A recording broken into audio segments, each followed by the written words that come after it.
As a self-proclaimed artist who just began their journey this year, the amount of times I got humbled far exceeds the amount of times I was satisfied with my work. So over the course of 5 months, I have created countless.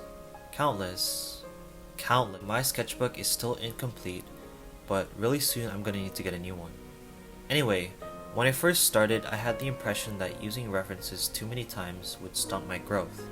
I had no idea why I had so much ego in the beginning. I legit thought that I could use my flunky ass photographic memory to glance at the human anatomy, and boom, I would have been pro in just like a week time. Rookie mistake.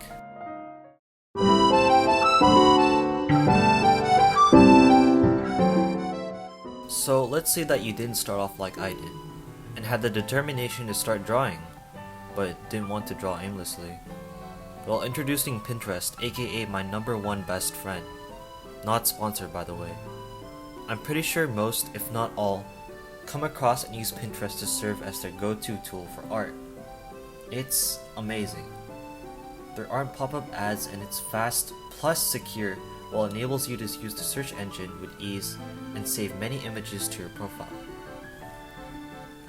The only downside to using it is when you end up not actually drawing.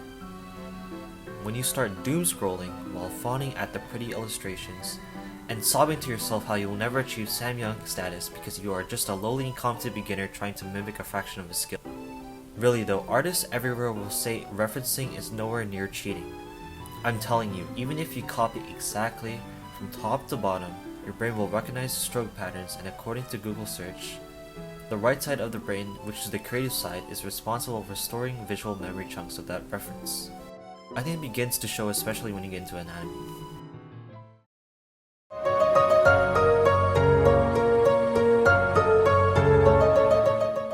So you've learned that Pinterest is supposed to be your #1 best friend, right?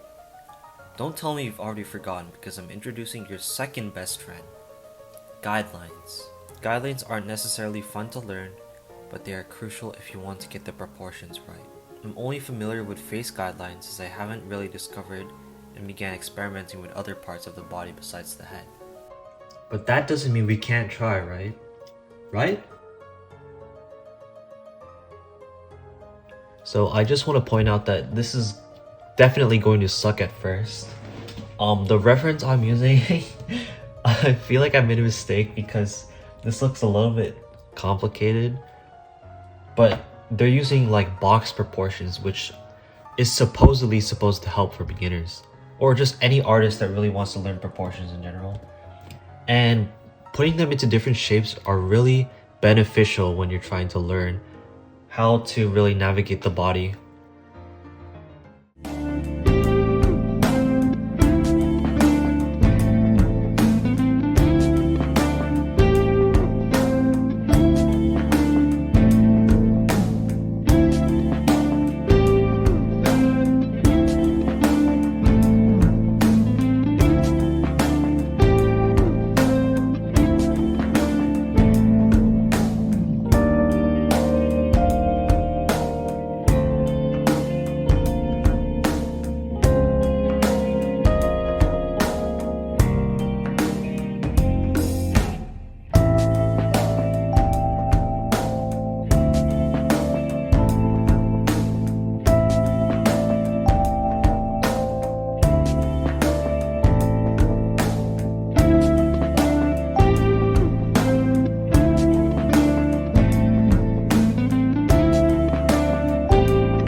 Now I'm going to do something I'm a little more comfortable with, and that is using guidelines with the face. So I don't really need to use a reference for that, but I will do it anyways. You know, I'm not that confident under the camera, so